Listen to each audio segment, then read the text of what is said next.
This conference will now be recorded. February 15th, 2023. Go ahead, Kelly. Member Bingham? Here. Member Float? Here. Member Cody? Present. Vice Chair Cassidy? Here. And Member Arcand? Here. At this time, any ex parte communications should either be disclosed by identifying the subject of the communication and the identity of the person, group, or entity with whom the communication took place, or any correspondence be provided to the town clerk and made a part of the public record.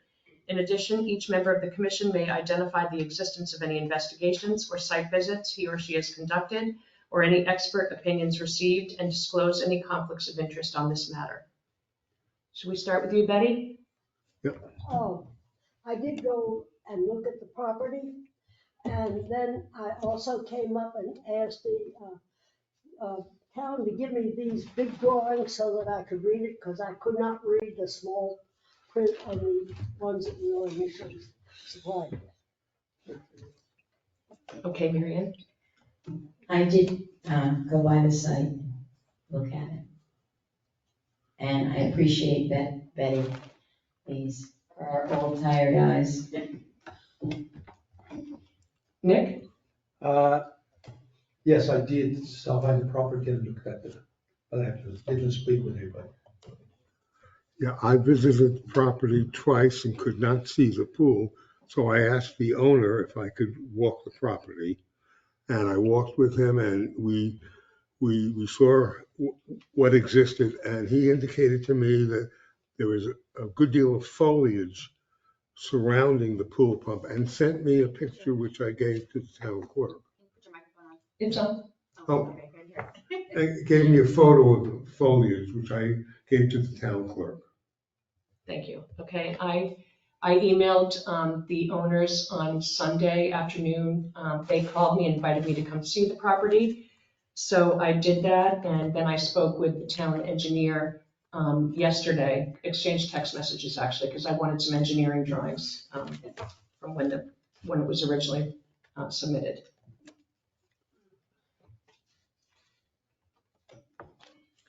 Okay, we'll now proceed with the hearing on this matter. Will the town clerk please swear in the witnesses? Will anyone wishing to speak on the item, please stand and raise your right hand?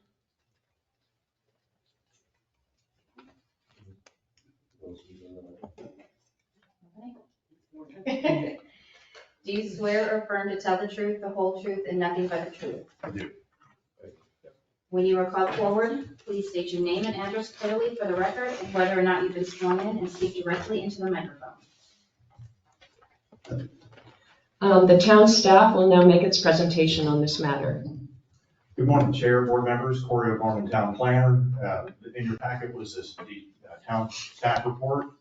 The staff report provided some background on the case itself, provided the ordinance language that provides the guidance for decision-making on the part of the Board of Adjustment. Also provides a breakdown of the criteria, including the applicant's response to each item and the staff's response as well. There's also a recommendation for the board to consider the testimony provided today, the information in your backup, and that the staff's analysis is that the request does not comply with all of the criteria and is recommending denial. I believe the building official, not being able to attend today, has provided some notes to the town clerk that you would like read into the record, I believe. Kelly, is that correct? And we're here to answer any questions if we can. Thank you. Attorney has said, before you today is a pool equipment pad that was installed contrary to code of ordinances of the town of Ocean Ridge. This construction is part of a new single-family development home which began in 2020. The concept plan review did show a pool in the approximate location. However, it did not detail the location of the pool equipment. The other equipment for the home is located on the first story above the garage on a patio which includes AC units and generators. Because of the location of the property in the flood zone, the equipment is required to be elevated to be outside of any potential flooding. When construction is not consistent with town code, the body that makes the determination to allow and disallow the construction is this 5-member Board of Adjustment. No building inspector, examiner, or zoning official by way of a stroke of a pen, whether deliberate or accidental, can give a variance to the code of ordinances. Stamped on the face of the permit is the following note. In consideration of the issuance of this permit, all work shall be in full compliance with the state of Florida building codes, ordinances, the National Flood Insurance Program, and all floodplain management regulations and regulations of the town of Ocean Ridge, Florida, whether herein specified or not. Additionally, the review by the town engineer located on page 12 of your packet, note number 3 indicates that the pool equipment pad shall be outside of the retention area limits. When the application came in for the construction of the new pool reviews were made and notes were made on the plans to direct the applicant as to the relevant codes that apply to the construction of the pool. The building official made notes about the requirements to elevate the equipment outside of the flood area. Please see the stamped document, final elevation of equipment certificate required to verify above BFE, base flood elevation height. What is not being requested today is the waiving of an overall height of the equipment, which is a FEMA flood requirement. Whether or not the variance is given today, the equipment will still need to be removed, the concrete pad has to be elevated, and the equipment replaced to satisfy the requirements of the flood zone. Thank you, Tony Guy.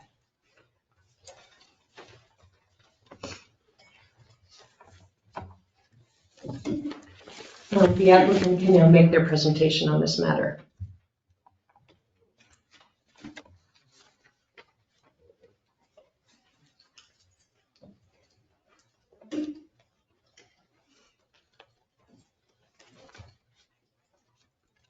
Hi, I'm Elliot Zank. Scott Lyons, the pool company. We requested this variance to allow the current position of the pool equipment to remain as currently placed on permit number 20666. Gulfstream Pools LLC and I have currently extended the permit to allow this hearing to take place. The original plans call for the equipment to be placed at 6 feet.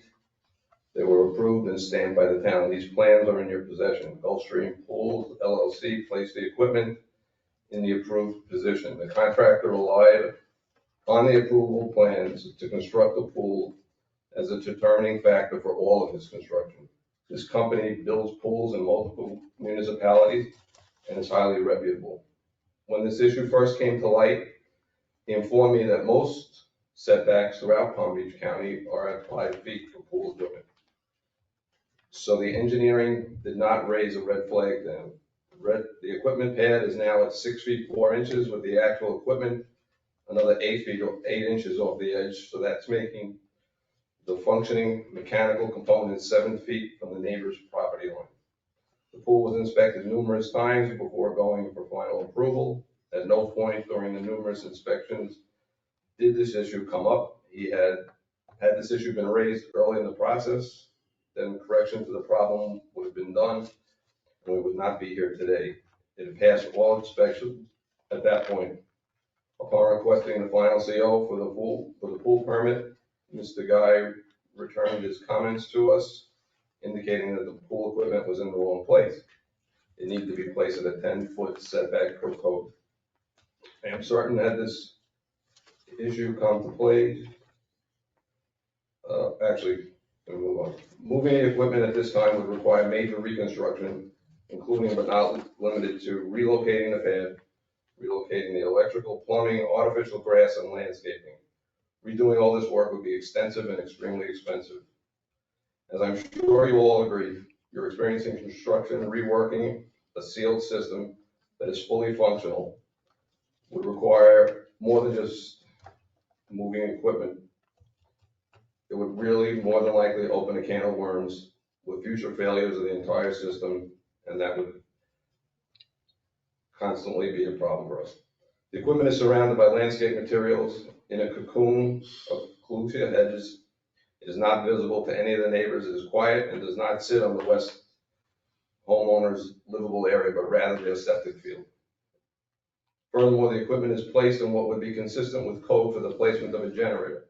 Should the pool equipment be removed, then the remaining pad that is in place will be left in place, and I will at that point apply for the placement of a 50 kilowatt generator on that pad, which is fully compliant with code. As you know, generators only require a 5-foot setback by code. They are far more obtrusive and create far greater decibel impact than pool equipment.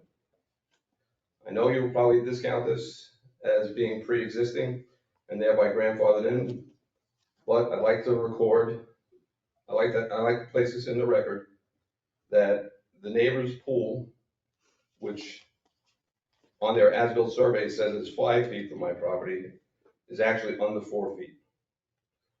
Lastly, I hope that you'll agree that changing the position of the equipment at this point defines logical building practices. It would unfairly encumber both myself and my pool contractor. In actuality, I can't imagine why any adjoining property owner would wish to endure prolonged construction processes that would only be more disruptive to their peaceful enjoyment of their property. Thank you. Yeah, I just like to add, I purchased Gulfstream in the midst of all of this construction from another individual who had started the plans.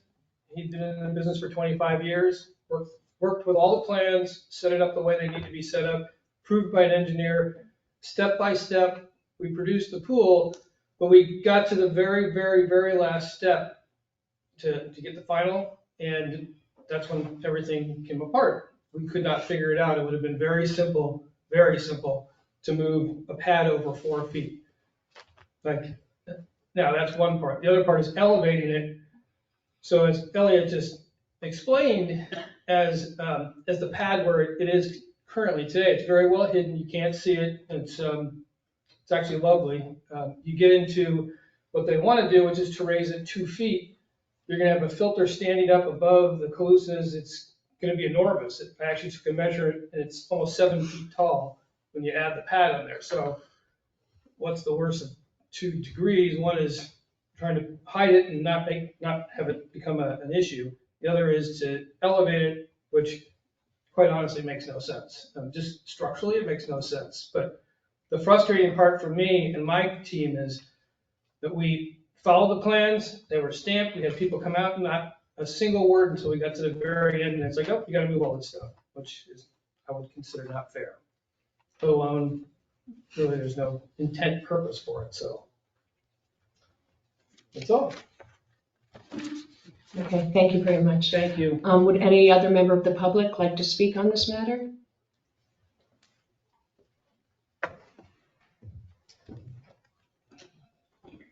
Yes, Wayne Cook, I'm the property next door that Mr. Zank is referring to. And I've never heard one word from Mr. Zank about his construction in the past 3 years. I've endured a lot of noise in construction that he is referring to that would be forthcoming should he have to move this. And frankly, his statement that he is going to install a 50 kV or kW generator there sounds like a threat. You know, I guess I can put up with that because I've endured living next door, couldn't paint my house or do anything to it until that was done. So, you know, if that's what has to be done, that's fine. You can see the equipment. We have a porch that we use frequently right next door to where the equipment is. And we also have a balcony that we sit on outside of our bedroom. Our bedroom is also right next to that part of the property. So we do hear it.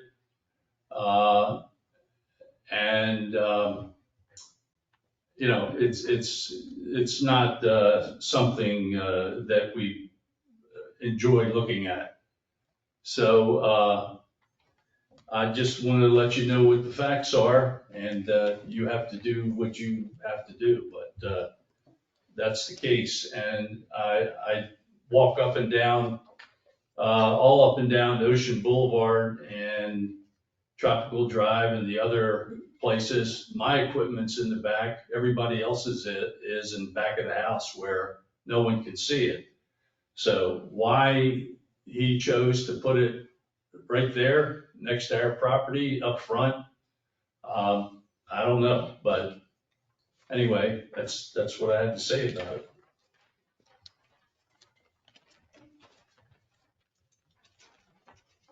Hi, I'm Debbie Cook, and I'm Wayne's wife. We live next to our property. The other question I have, since you all went out there, is the landscaping contingent on the pool approval? Because if you all went out, there's still dirt running down the road along Tropical Drive where the runoff, and the property on his property next to our fence is still, dirt and weeds that are approaching our property. And so that's an eyesore. The pump originally did not have trees on our side. My daughter was here and went and approached and said, what about our side? Aren't you going to cover it up? So it was covered up. So I just don't think any consideration to us was ever taken during any of this construction. And for the record, I want to go on the record and say, we never called the town and complained at all about any of this construction that took place in the last 3 years. Thank you. Can I talk? I didn't raise my hand to swear under oath. I think you have to be sworn in by Kelly. He actually doesn't have to be sworn in unless you feel that you're. No, I wasn't going to talk, but you were surprised. But I wanted to go back in time regarding the history of the site. I'm not speaking in favor one way or the other, but in case someone didn't remember, the original architect wanted to have the entrance off of Old Ocean. Do you remember that? Yeah. So Betty remembers it. See, the old people really help out. So they had to flip the plans. There was a big discussion about it and a lot of back and forth. So that the entrance to the house is now on towards Tropical, not on Old Ocean. So maybe the orientation of the structure, which by the way is spray rock, which is stronger than any other structure in this town. But that's just something else. But so I'm not sure if that affects where the equipment went or didn't go when they did the original plans. But that's a history of the structure itself. Thank you. Okay, thank you. Would staff like to make any final comments? I do have one more comment. Ms. Avery, thank you for taking the time today to discuss. I'm sorry. Thank you for taking the time with me today to discuss this email is on behalf of Ruth Duthler of 5004 Old Ocean Boulevard. We are sending this email as per your request as an accommodation as Ruth is unable to attend on 2/15. Ruth would like to express her disagreement with the application submitted by Elliott and Perry Zhang for their property at 5006 Old Ocean Boulevard, Ocean Ridge, Florida. Ruth has asked that this request for variance for the setback be denied. All right, Natalie. Do you have any more comments? I have nothing further, Chair. Thank you. Okay. Sorry, I did get sworn in. I'm also with the pool company and, yeah, so my name is Lisa. I work with the pool company and I handle permitting.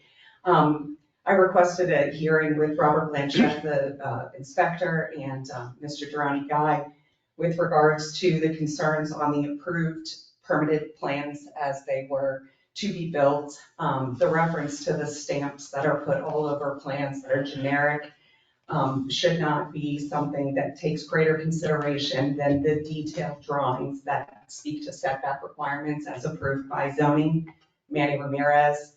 Again, as it was already stated, there are numerous municipalities that don't have swimming pool setback requirements at all. And in the meeting in December with Guy and Rob, they indicated that existing properties would not have to comply with the requirements of these setbacks and referred to Dr. Zhang's property as new construction and therefore under more stringent code compliance. So a little bit disconnected with making observations that all these other properties in Ocean Ridge are compliant with code setbacks. That's just not true. I have 5 active permits in Ocean Ridge, remodels, new construction, and many have pool equipment much closer to property lines than Dr. Zhang's is currently placed. So I just wanted that additional consideration. It's being classified under different code requirements as opposed to adhering to what is the norm throughout the county, much of South Florida, and even in Ocean Ridge on existing homes. Thank you. Thank you. Do you have any no final comments, Corey? Okay, do any of the members of the commission have any questions for staff, the applicant, or anyone who has spoken on this item? Should we start with you, Betty? Turn your microphone on, Betty. Oh. Betty Bean, I would like to know what substantially compliant means.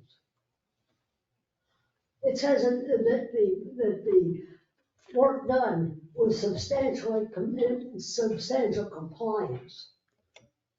Who are you directing your question to, the pool company? Pool committee, anyone, how far off can you be from what is supposed to be to still be substantially compliant? Does anyone have an answer for what substantial compliance means? Or would care to elaborate on that? I believe that the statement is with regards to the construction process and the numerous inspections that have to be approved throughout the construction process.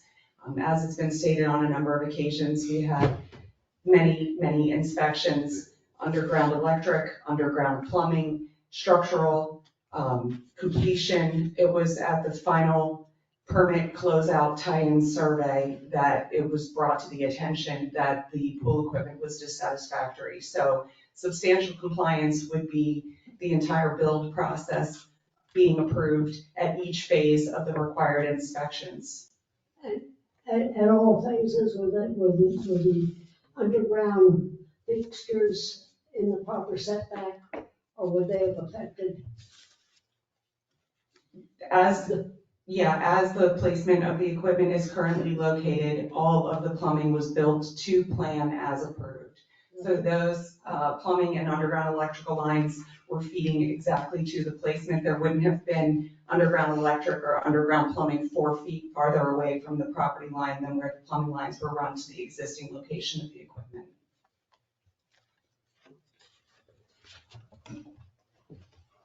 Mary Ann? I have a question directed to the applicant and the pool company. I'm not clear on what your position is on elevating the equipment to comply with the 27-inch requirement of FEMA. What steps would you undertake to comply with that, or are you choosing to not?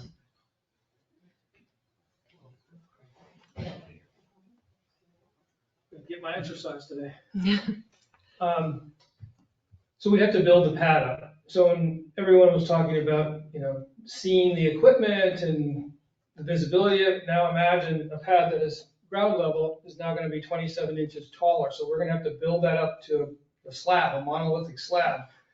We're going to have to put the pool equipment, which the filter's roughly 4 feet tall. So add that on top of the 27 inches.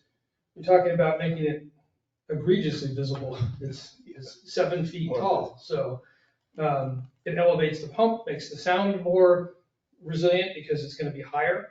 So we just literally have to build a pad up 27 inches and replace everything on top of it. Seems kind of silly. And then move it over 4 feet, which means all the plumbing has to be rerouted, dug up and rerouted in order to move it 4 feet, which again, if you've seen the property, it doesn't seem like it really makes a lot of sense for all that. So if the variance was granted, you wouldn't comply with the FEMA requirement? We could. You could, or? We could. It's just a matter of if we need to do that. I've even said I'm willing to raise it. It's much easier to raise it. It's just unsightly, but it's much easier to raise it than it is to move it 4 feet. Because 4 feet, you have to take, there's literally dozens of pipes that go underground. When you get to that stub up area where it comes to the pad, now you have to reroute all those at a 90-degree angle, dig them up and move them, which would be, you're talking about probably 20 feet, bending all the pipes, rerouting everything, setting it down, putting a pad there for 4 feet. And like Lisa said, most setbacks are 5 feet. When we did this plan, we made it 6 feet, just to be safe. So when this came up, we were literally surprised. We just were surprised. Was no regard made for the handwritten notation on the plan about pool setbacks in the section it referred you to? Yeah, that was much later. That was after many inspections and it just, this was a very long project. So it happened much later. And the boilerplate that was stamped on the plan, while that's a good sort of comfort level to say, that's my out, hey, we warned you that that's the applicant for boilerplate. We go by what the inspectors say. I make a point of, in my company, I tell everybody we build to plan. So if we have an approved plan and you vary from that plan and something happens, my guys are responsible for not building the plan. So we take it very seriously. When we have a plan and it's approved, that's what we build to. It's expensive not to. Thank you. You're welcome. Nick? I have a question from the pool company there. First of all, you mentioned the approved plan here. Was those notice, the note, the handwritten note, were they on the approved plan or they were put in after that? After. So they were put in after part of inspection or something? How did it happen? How did you get the plan with a note on it after it was approved? Yeah. You may answer. Yeah. I have a couple other questions here. Yeah, so the handwritten note that was put on the plan was with regards to the BFE, not to the setback. That's a setback, okay. Okay, so I get that there's two concerns with the elevation of the equipment and its safety for FEMA requirements, and with the variance being requested to keep the equipment in its current location as it pertains to the boundaries of the property line. But the notation on the plans that was added after does still not address the setback. At that time, it was with regards to verification of the BFE. Okay, so those notes were there before the pad was actually poured for the elevation? I don't believe so. I don't believe so. Okay, so there's no, on this plan, there's nowhere talking about the elevation of the pad? That's the right. Equipment? In my meeting with Mr. Guy and the inspector, they indicated that these things were something that a third-party zoning inspection would have approved. And as I reached out to Manny Ramirez with the zoning approval, he approved those plans based upon the placement of the equipment. Okay, and I have one other follow-up question. I'm looking at the plan here, it looks like there are 4 2-inch pipe going in, is that correct? I can't be sure of that without reviewing the Based plans. on what I see here. And if you have to move the pad anyway to left to go up on it, how much more work is involved to set it back also? Just extending those from where the pad is, not going back like 20 feet into the line, just putting, you understand what I'm asking? Yeah, so there's more than 4 2-inch pipe. Oops, I'm sorry. I feel like I'm karaoke. 4 2-inch pipes are just probably the returns. Okay. But there is 3-inch pipe that have the main drains in it. There's a skimmer line, there's a back line. So there's more than just 4 2-inch lines that are coming back there.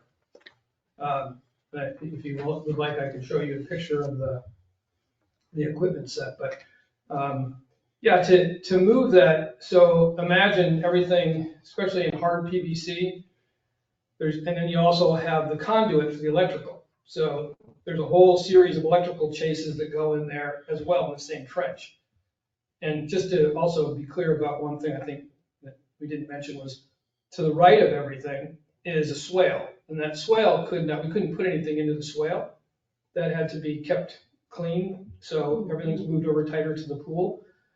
But, you've got electrical conduit running through there, you've got multiple hard PVC pipes, all that has to be excavated, and it has to be without breaking it, which is another difficult thing to do. We'd have to drain the pool, we'd have to move all that piping over 4 feet, and then bring it back up again and reconnect it into the equipment. So it's a fair amount of work. I have a question. Go ahead. Were you aware of the FEMA requirement of 23 inches in height? Not in a particular property now. You were not aware of it? No, it was not called out that we needed to raise that. No. Like I said, those are simple things. If we know we have to do it before and just also so you know, when you get to the end, one of the last things we do is put the equipment in. It's literally not needed until we start getting prepared to put water in the pool. So it's one of the last things we do. Would have been very easy to move it over before we closed all the trenches up 4 feet. Would have been very easy, though perhaps undesirable, to move it up 27 inches for FEMA. So, you know, whatever we have to do, again, we built a plan. We built what we're told. Our engineers stamp all of our plans. They've been doing it for many, many years. In fact, our engineer that stamped these is a marine engineer. So he knows the codes, he knows what we need to do. There just seemed to be lack of communication, I think. I have a few questions. This home is in a VE flood zone, not an AE flood zone. So it's not considered a high hazard flood area. The FEMA requirement, is that part of our code? Is that something that should have been incorporated into the plans from the outset? I just want to get some clarity on this because it seems really onerous to everybody, including the neighbors, to have it 7 feet in the air. And if it's not like FEMA, they're going to be fined or they're breaking some part of our code, then wouldn't it be acceptable to let the homeowner accept the risk of damage to the equipment should there be floodwaters? And who enforces the FEMA, and is it part of our town code? It would be part of the building code that we're required to enforce for all building permits. And this is frankly outside my area of expertise. The building official would be able to answer it better than I can, but I believe that's in at least part of the reason that the staff report and the statement that Mr. Guy sent to the town clerk to read earlier referenced the mechanical equipment that is on the second level of the house. That FEMA requirements are that all mechanical equipment, presumably including pool equipment, is required to be elevated above that flood zone, the base flood elevation. I apologize, but I'm just a planner. Okay, it just would be helpful to have someone here from the building department. Is there a generator that's elevated where the air conditioning already? My understanding is that the air conditioning equipment is on the patio, and I don't remember if it includes the generator or not. Okay, I'm just curious. And then where is the septic drainage field? The septic tank and the drainage field, where are they? Are they in the back? The engineering drawings that were submitted that I got from Lisa Trippepi last night from 2017, when they originally did the engineering for this property, shows the drainage field on the street side of the home. But that's, part of that is the right of way. So I'm just curious, where is it actually? The drainage field and the septic is in the front of that, on the east side of the house. Okay. Additionally, the swales need to be placed around the house in the positions that they are for drainage, as you know, better than anyone. In terms of the pad itself, raising the pad itself, as everyone keeps saying, is going to make it more unsightly and even more obtrusive to everybody that comes down that block. Everybody's going to see it. I mean, the truth is that was the only place to place pool equipment based on the drainage of the house. So that's why, it's placed where it is. But the variance request is just for the setback, correct? It's not about the elevation. That's correct. Okay. Okay, so again, getting back to the elevation, I mean, I am willing to accept the risk for, $200 pumps. I mean, that's really what it comes down to. The filter's not going anywhere. in any way, shape, or form. It's a sand filter, and that filter is as heavy as can be. You can't just, that will not float away. So, and that was recommended because we were by the beach. That's what the pool contractor recommended. That wasn't by my choice. Position of the pad had nothing to do with us. We didn't really care where the pad was. We didn't care where the pool equipment was. We wanted a pool. Okay. So. And there is a propane tank just east of the equipment also, correct? That is correct. What was the inspection schedule? Who went to the property and on what dates? Do we have that? If we're hearing that the permit closeout was the first time that this location was called out, was it Manny or was it Durrani? Do we know? I just think we need more input here. Let me go see if I Do you can- agree? Let me go see if I can get the permit file.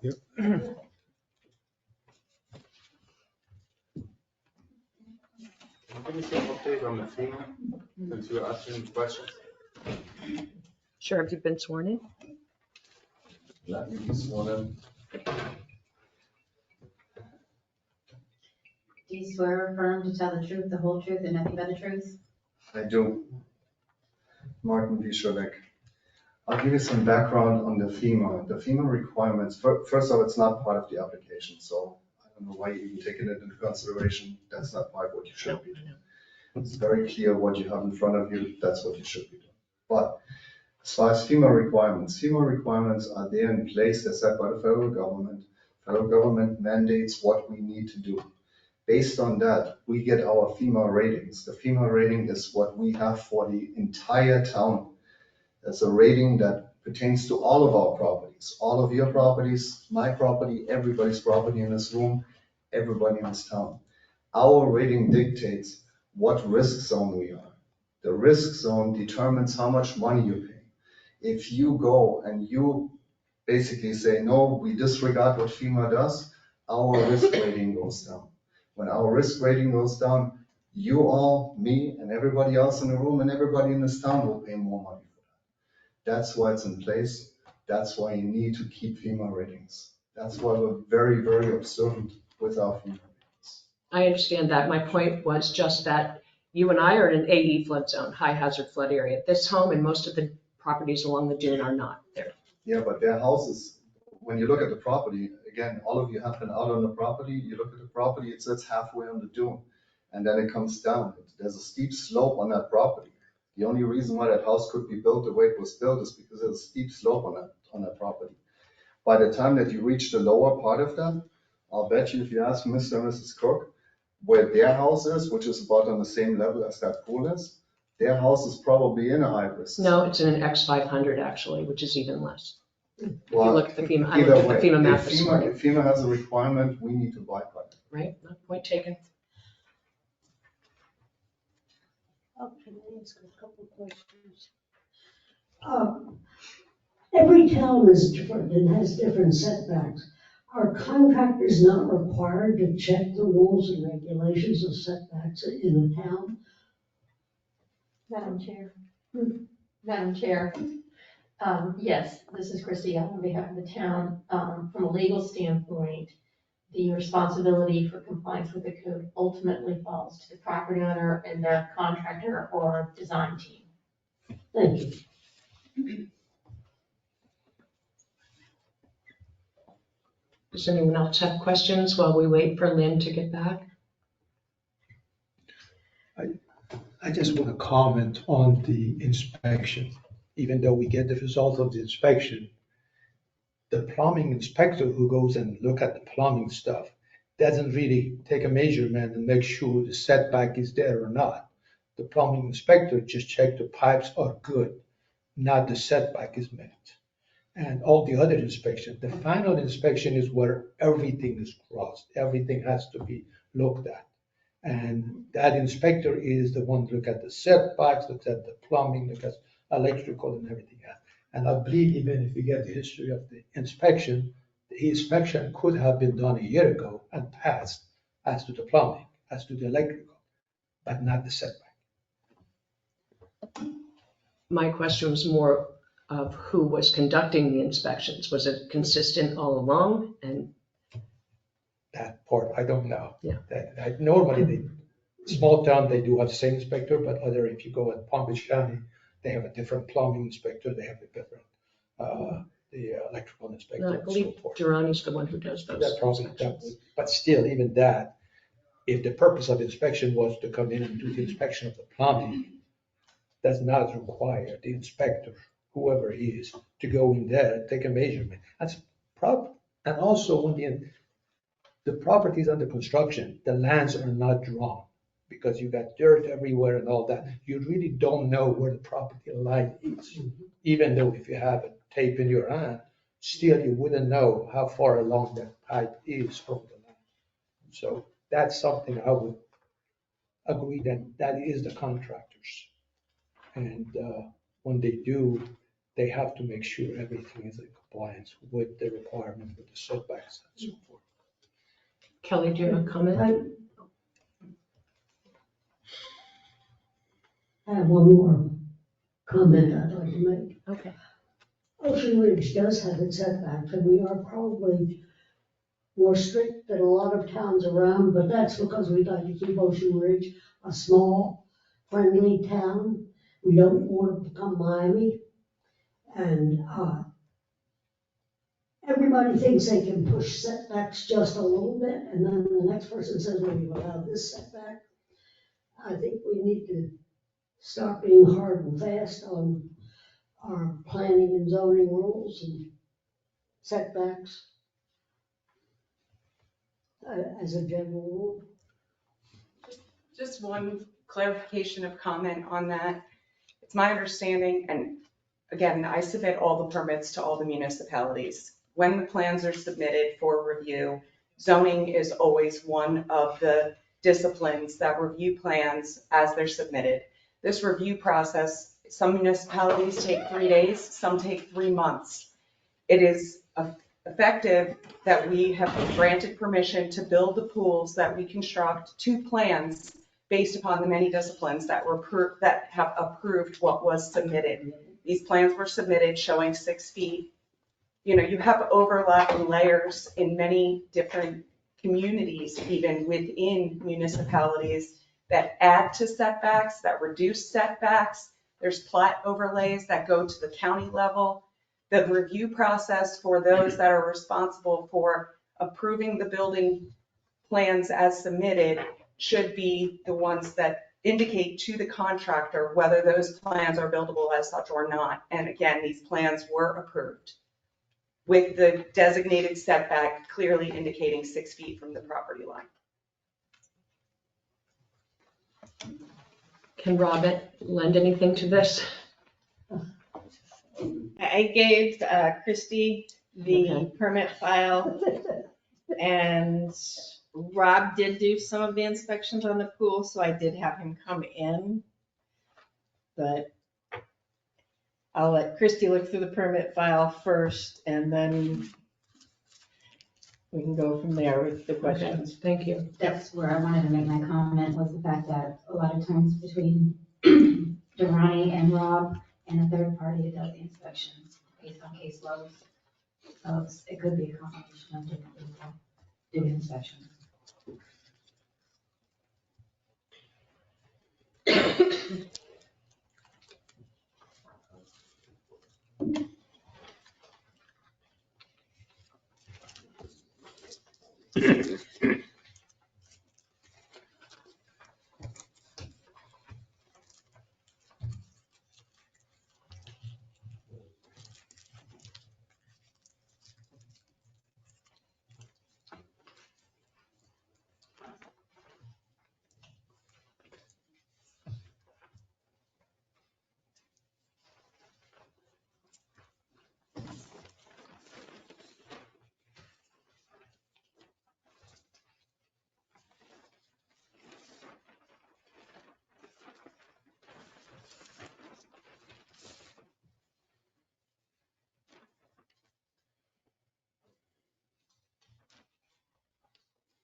Corey, excuse me, in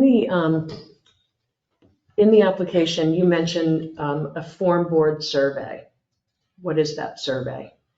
I don't think that's part of our packet. That is, I believe that survey that is on your screen now and showing the outline of the pool itself. And if I recall the conversation that I had with the building official correctly, when that was submitted,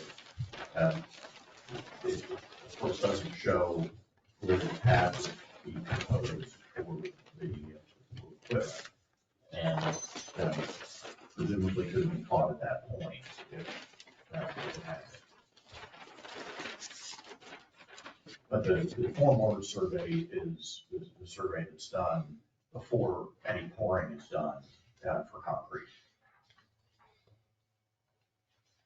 Would that not have been kicked back because it didn't show the equipment? Should it show the equipment? It probably should have, yes, ma'am. So that was an oversight by our building department, or? It would seem that there was an oversight on it not being shown on the survey itself when it was submitted, and it should not have been accepted at that time as well. Can I speak to that? Sure. During the construction process, the form board survey is required in order to ensure compliance of the water setback of the swimming pool. This is the most strict of zoning code compliance. The location of the swimming pool where it would pertain to the water. It's done at the time that the concrete shell of the pool is poured, not once all of the additional perimeter piping and plumbing is done to designate the pool equipment on a form board survey. Thank you. And I didn't mean to imply that it had anything to do with the plumbing, but your package.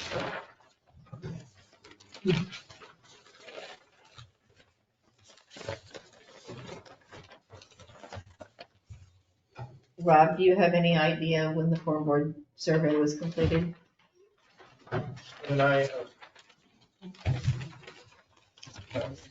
She has to swear you in. Speak. Raise your right hand. Do you swear or affirm to tell the truth, the whole truth, and nothing but the truth? I did. Well, I was sent out to do a final inspection, and when I went out, there were no, the form boards, the surveys and the engineering, all the surveys that were supposed to be there hadn't been done. And a few of the inspections had been skipped. So that was where it became an issue. So there were certain things that just had to be put in there, and that would have shown us where the error was. So you went out to do the final inspection, and you said that several of the inspections had been skipped? I don't know if they were, how it happened, but they weren't, if I recall, that was part of the problem. Like there's, whether it was, however it happened, there were things that were missing that would have helped. If I may, Chair, I believe that's why there's a letter in the packet from the third-party engineer indicating that they had done the inspections to cover those that had not been conducted by the town and resulted in their determination that it was substantially compliant with code requirements.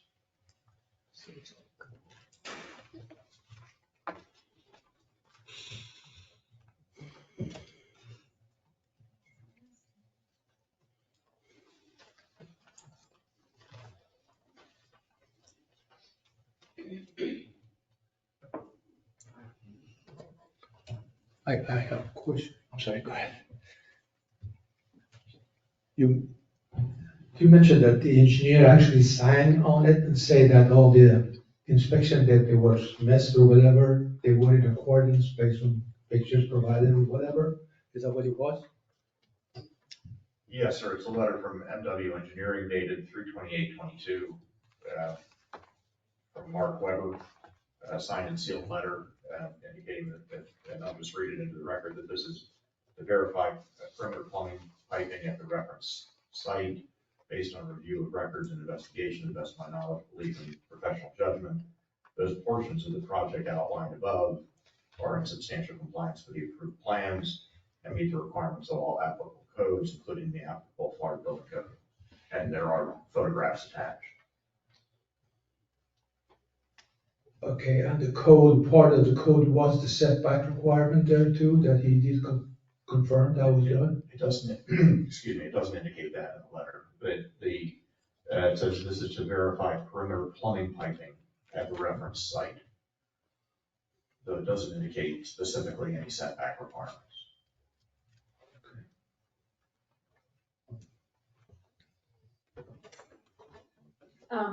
Perhaps, this is Christy Gatto, perhaps the most relevant document in the building file is this set of plans, which shows the difference in colors of what was submitted and notes made, I'm assuming by the town personnel. This might be helpful in looking at that.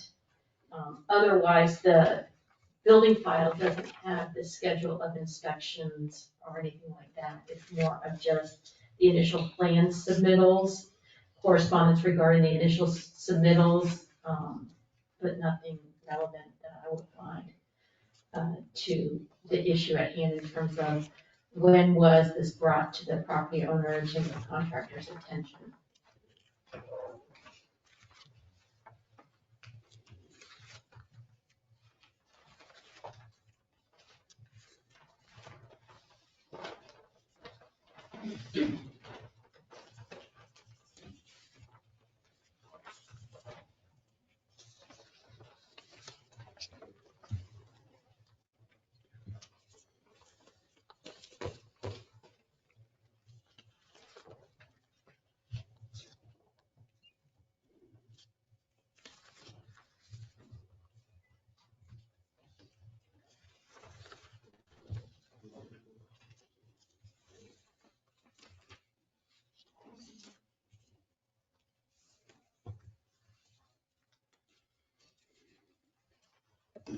This has an additional stamp on it that wasn't in the reduced version. It says, these plans have been reviewed for compliance with the construction codes applicable in this jurisdiction and enforced by this building division. Details shown on document not regulated. It's hard to read, it's like on top of something else. Code shall be construed as approved. Compliance is the responsibility of the applicant, and that's from Durrani Guy. There's not a date with that one. See, have a look at that.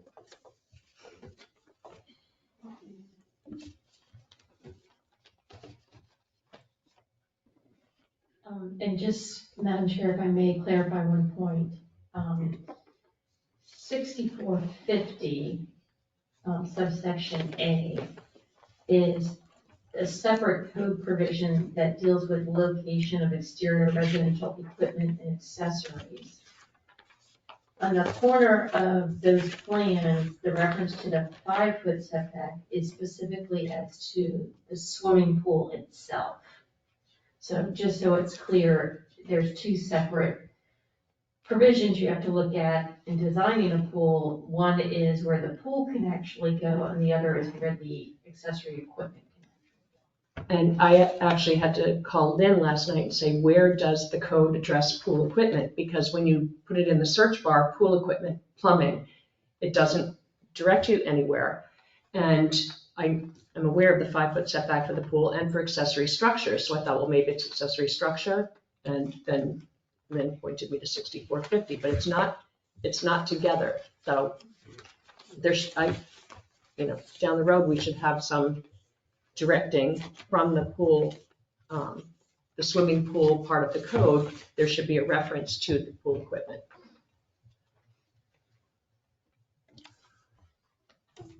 In light of that, would any motion be able to include the raising of the pool equipment, 20 some odd inches? Any motion that we make, because there's nothing in the packet that deals with the FEMA requirements. Because that's not part of the variance request. Right.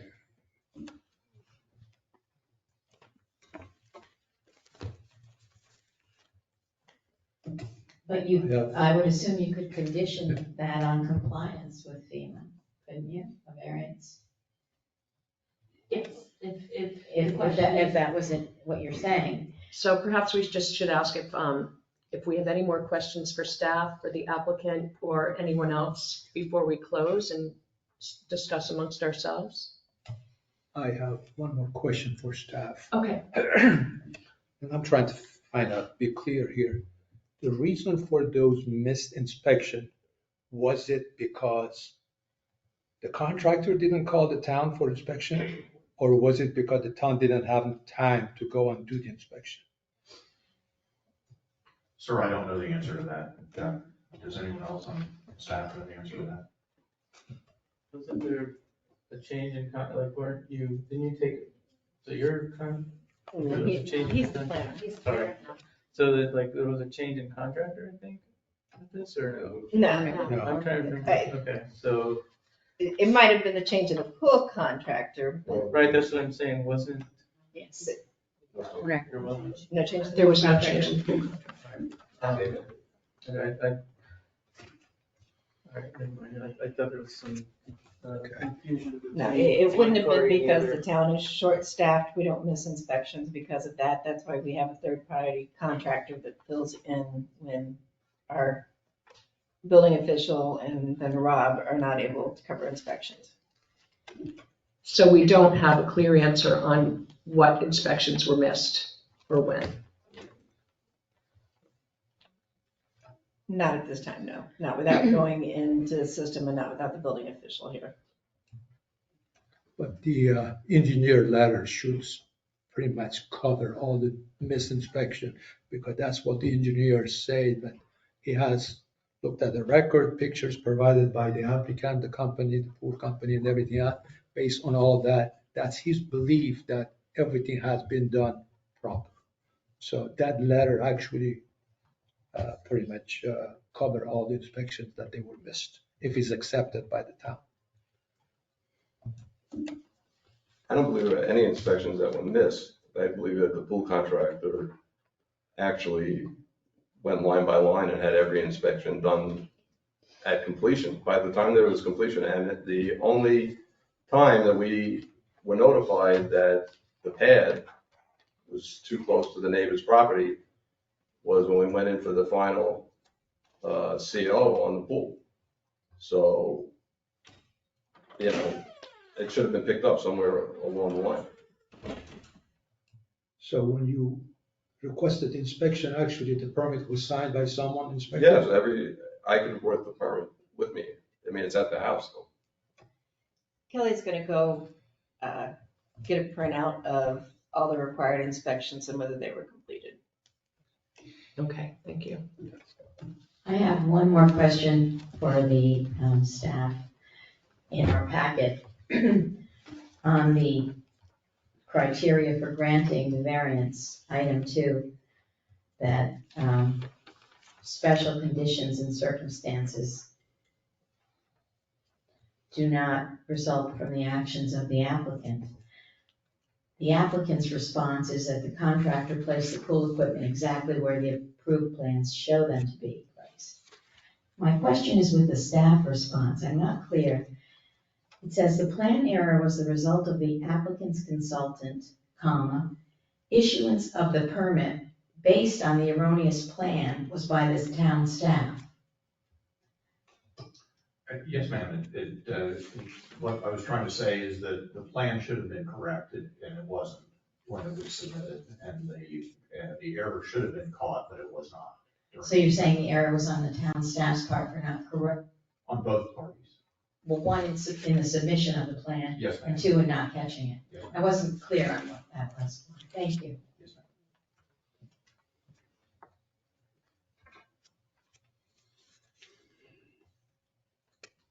So we'll just wait for Kelly to get back with the permit. Just seeing what she can pull out of the system.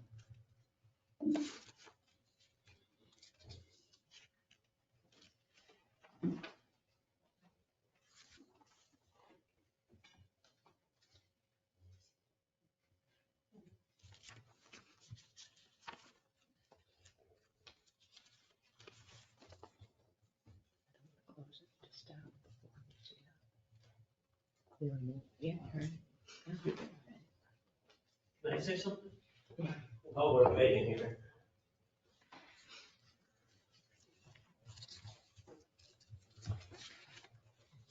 I'm Jeff Mako, and I own property on Marlin Drive. I'm a friend of the Zangs. And it seemed, well, first of all, I think that it's important what you've done in terms of separating the height issue with the setback issue, because I think by commingling those, it becomes quite confusing. So I think that's good. The other thing, though, I think, is that throughout this, from what I've heard, there was never any intent or desire to push the boundary by Dr. Zank or the pool construction company. From what I've heard, they've always wanted to do it by the book, and there was never any desire to go beyond that. What I also heard was that the plans were approved and stamped, and I don't know how somebody can sort of go beyond that to try to figure out what could be or desired somewhere else, because the code is rather complicated. And as you mentioned, it's not even succinct or pulled together in a logical position, which makes it incredibly confusing to try to understand. So people need to go by the plan, which was approved. In terms of the inspections, I'm not sure, I can't tell yet if the setback was ever inspected.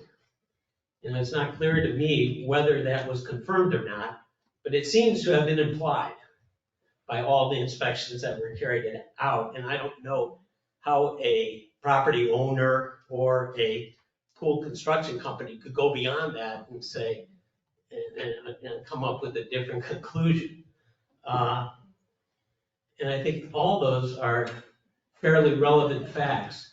In terms of the remedy for all this, I haven't heard anything about whether even changing this position by 3.5 feet, I think it's from 6.5 to 10 feet, right?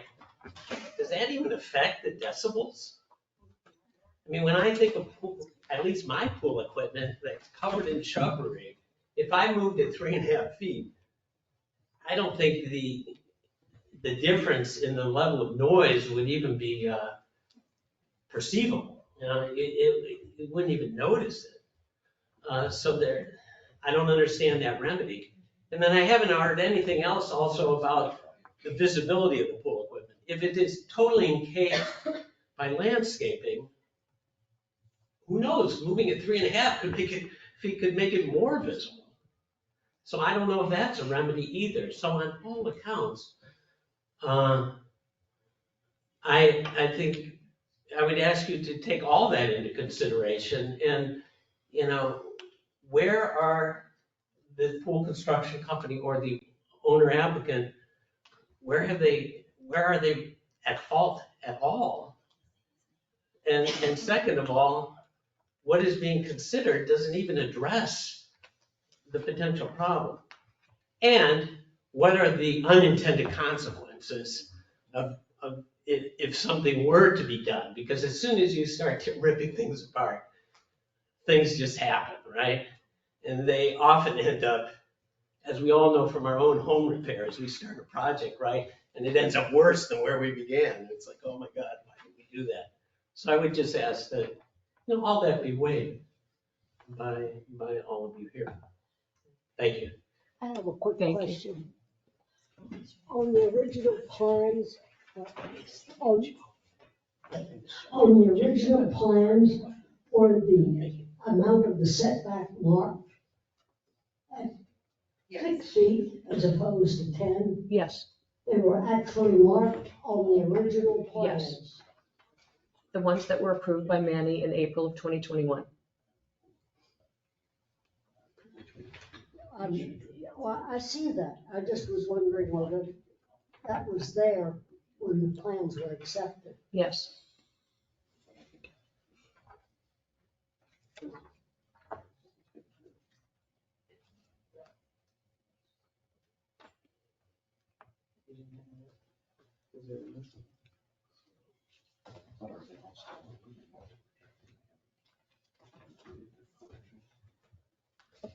Debbie, did you have another comment? Yes, I did. You know, the comment that Mr. Elliott just made, and that's how we feel, is I didn't really care where they put it. And I think that is an issue. Going forward, the town and everybody has to consider the neighbors when things are being built. So to not care where you put it as a neighbor, I'm sorry, but that hurts. Thank you.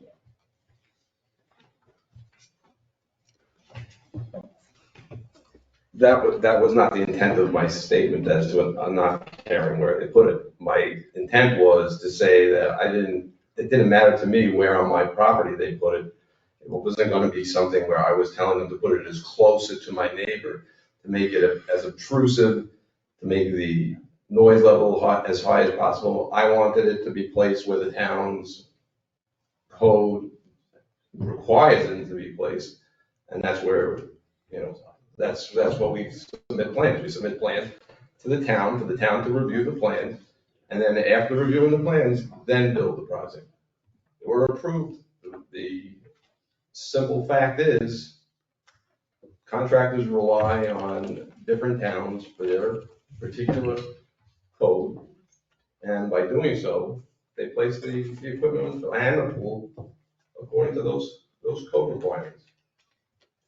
It was nothing to do with my not caring as to infringing upon my neighbor. I did not intend it that way. My intent was to say it was of no consequence to me as to where they placed the equipment. I didn't care if they put it 15 feet back. It didn't matter to me.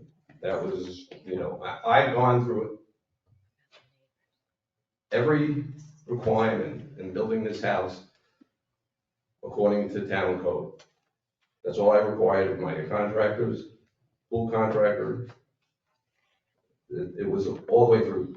These folks that are now living to my west actually purchased their property after we started construction. They knew that there was a construction zone there. They went ahead with full awareness that there was going to be construction on that site. In fact, the pool was delayed because we were trying to keep the impact of traffic on the street to a minimum. With the subcontractors, we had them place all their cars where the pool is now, so it would not restrict the flow on Tropical Drive. Thank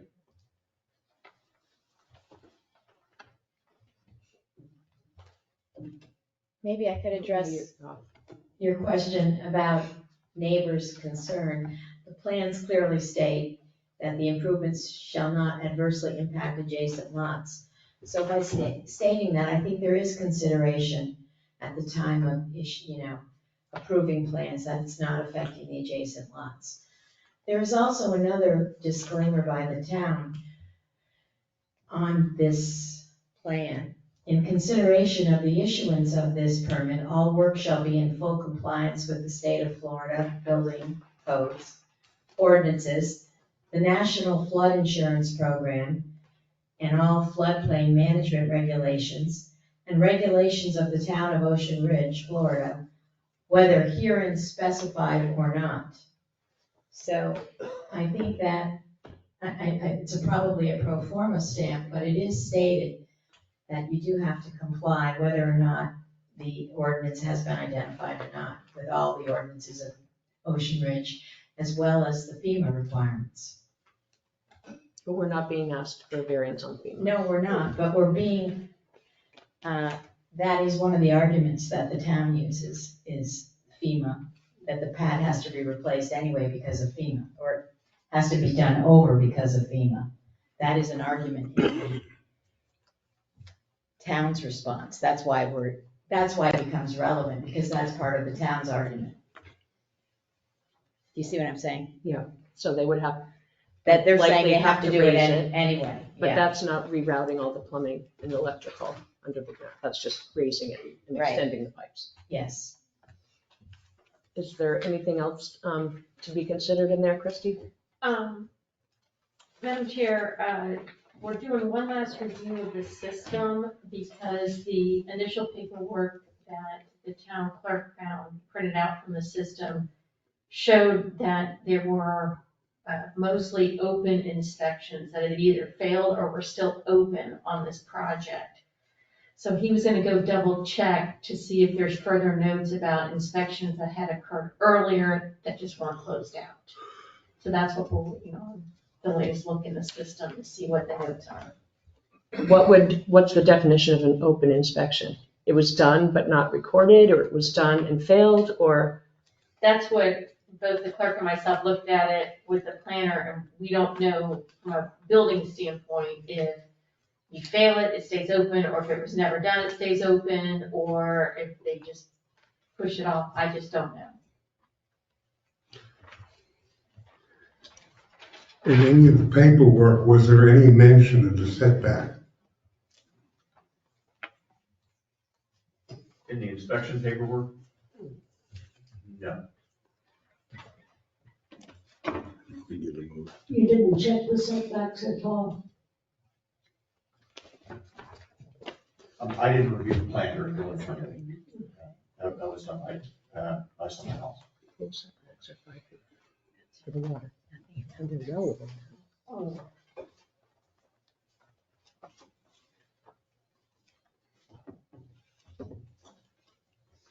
Discuss or we defer to the attorney to get this.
I'm reluctant to close out the quasi judicial hearing until, and to see if, sorry? One of the things that always bothers me is when they refer to other setbacks that are not the same as what we're requiring now. When the lower section of Ocean Ridge was brought into Ocean Ridge, nothing was compliant with our rules and regulations. And the commission at that time decided that as long as you stayed with the same footprint, you could build. But if you change the footprint at all, then you would need 2 lots to build a house. And we have constantly upgraded our requirements to keep Ocean Ridge the town we want it to be. No, I understand that, Betty. Just it's confusing in that plans were approved, Because they yeah. keep, as far as the other things that are not compliant. Well, yeah. Okay, we're gonna take a 10-minute recess while we finish going through this permit work. The way everybody can get up. This conference will now be recorded.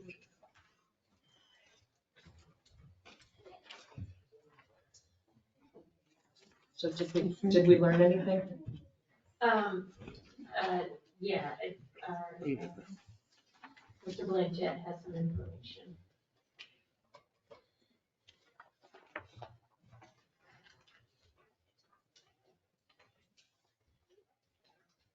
So I went out on July 12th to do a final. And there are several inspections that weren't, they were rejected because there's one on, hold on a second, sorry.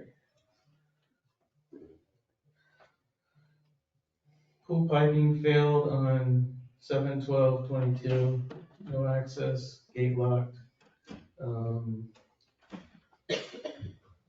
That wasn't called back in until I went in, so when I went out on the 7th, on the 12th, July is when I failed that one.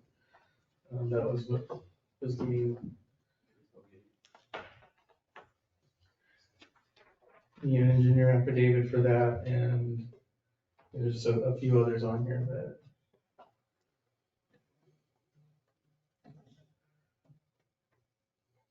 So, and then I haven't seen until today, I haven't seen the former survey, so.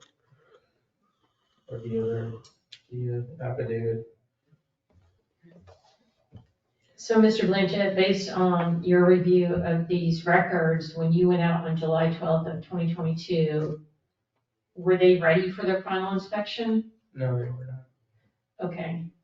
And they hadn't passed these other inspections that's shown on this sheet that's been provided, that they were rejected? Yes. All right, and so what I have here is the packet, it's the file that I've been looking through. September 26th of 2022 is the building official, Mr. Guy's letter to the property owner, which lays out both the FEMA issue and the side setback issue. And this is based on the form board survey provided by Land Tech Surveying dated July 14th of 2022. So based on the record that we have, it appears that Mr. Blanchett did his inspection on July 12th, 2022, and some of the inspections are rejected, and then a form board survey was submitted, and then September 26th, Mr. Guy issued his letter. So I'll pass this letter down. This is from the building file. That's the key.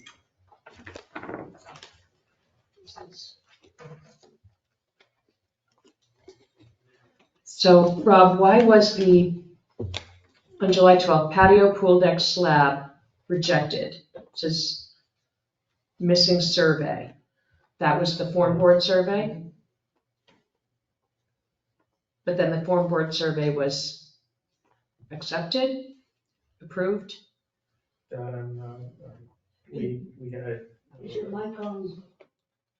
Yeah. Is your microphone on? Yes.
Some of these would be form board surveys and some would be final surveys.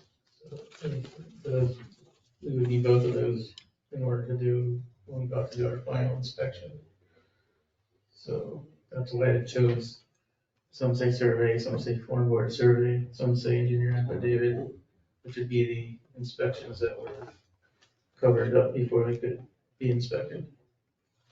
And who prepares the final survey and the form board survey? That's prepared by the pool contractor? They would hire, well, the, form board survey would be done provided by them, and final would probably be the zoning, I think. There's a couple different ones that would be. Does anyone have more questions for staff? I do. Yes, upon completion, you issue a certificate of completion for the project. Would you issue that without FEMA compliance? No FEMA compliance, no. I can't hear you. No. No. So if it's not raised 3 feet, they won't get a certificate of completion? No. 3 or 27 inches? So that's an absolute. As far as I know, I mean, that's more the building official would normally handle these. So. But the certificate of completion is for the pool only, not for the house or anything. They're already completed, is that correct? As far as I know there are two different, there's I'm not, I don't recall, I think they were together at one time. I think they were separated. That's the other side of. Okay.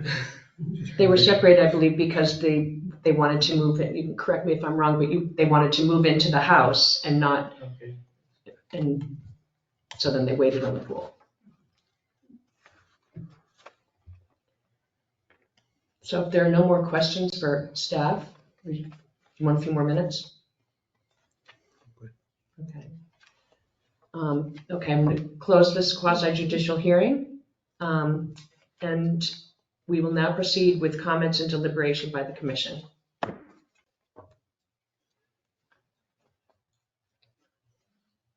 Who would like to start? Betty? Well, looking at the sheet of the rejections, or any of these things changed, if they're not the compliance or whatever gets a clear. In other words, pool and culvert rejected the pool. Had those been corrected? I don't know.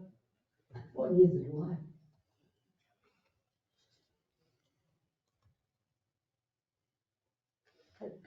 Madam Chair, if I may, I think the final, that letter from September that the building official did is the comments on where the project stood as of September.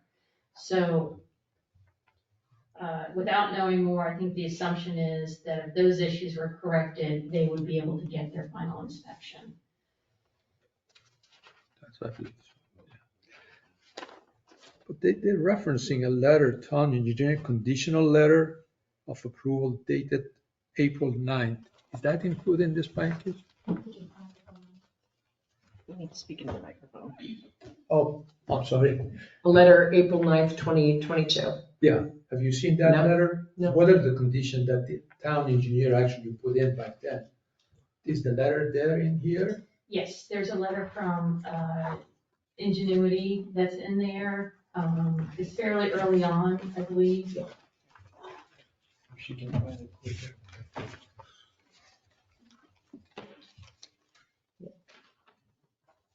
So this was from Tara, who works with Lisa Trepepe. We reviewed the following: paving and drainage plan as revised, email correspondence, transmittal letter permit number 21666. We recommend the permit approval with the following conditions. When planting the Clusia hedge along the west and north property lines, the swale cross-section shall remain the same and runoff shall not adversely impact the adjacent properties. Driveway trench drains and pipe connections for retention area 2 shall be cleaned out. Pool equipment pad shall be outside of the retention area limits. Please stamp the plans, no adverse stormwater impacts to adjacent properties. So it doesn't mention anything about moving the slab. And that's the basis on which that was approved. And that was the recommendation to the building clerk. So then there's nothing else about the setback until Durrani went out in September. And I would say that the engineers don't deal with setbacks, nor do they deal with floodplain elevations. They're not certified floodplain managers, nor are they building officials that deal with floodplain.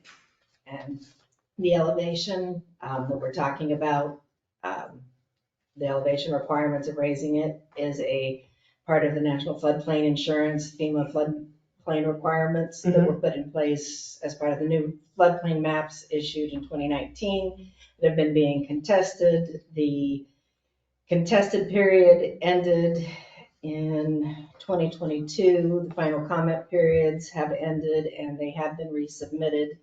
And so I don't believe there have been any changes. So those maps that were submitted and published in 2019 will be moving forward. I have a question here. When was the pad was placed in? Was it after this letter or before this letter? Was the pad put in there after April 9th?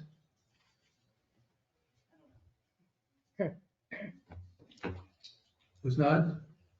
We don't know. Anybody knows? Because this one said that under number 3, say pool equipment pad shall be outside of the retention. That means at that point, the pool pad was not there. The equipment pad was not there. Am I correct?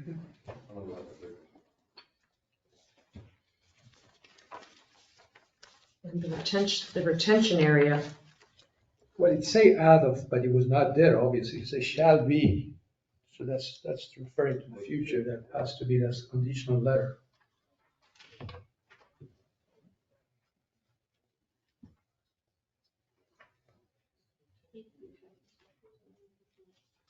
it's not clear from these engineering drawings how wide the retention area is. Oh, here we go. 8 inches wide.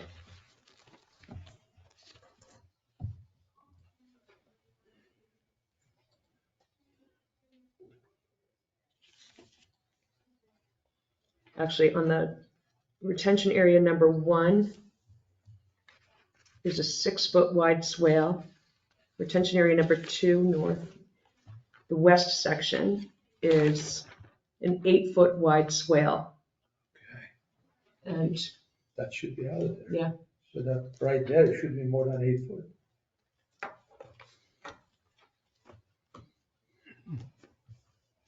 and these were not part of our packet. These I got from Lisa last night, which shows the swales. So, as I've mentioned in hearings before your time and before Kelly's time, we need to have these engineering drawings at the outset. Just makes everybody's job easier when you can see all of it. It's not the full picture. So, any comments on that? So there's a retention area, a swale, that's 6 feet on the north side of the property and 8 feet on the west side of the property, which is where the pool pad is. And if it's an 8-foot wide swale, we have the pad sitting within the swale, basically, where it is now. It's within the swale. Yes.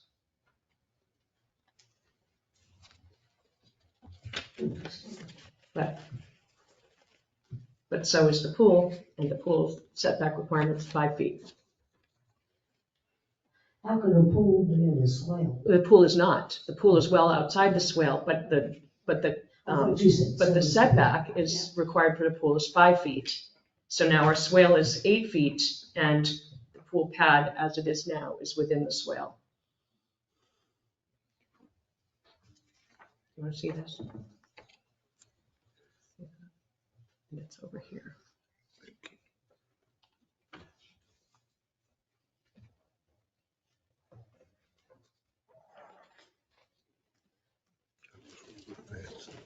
Sorry? I think the town is built it, not killing us. Yeah.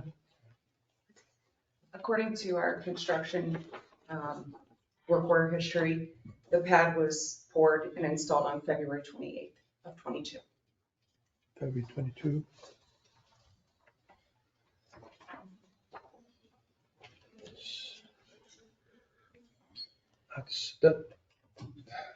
that's kind of questionable. If the pad was built then in February, then the conditional letter went out in April stating that the pad shall be outside of the 8 foot. Doesn't make much sense to me here because, where was the pool pump was put in? Months later. Pad was poured earlier, probably a month later.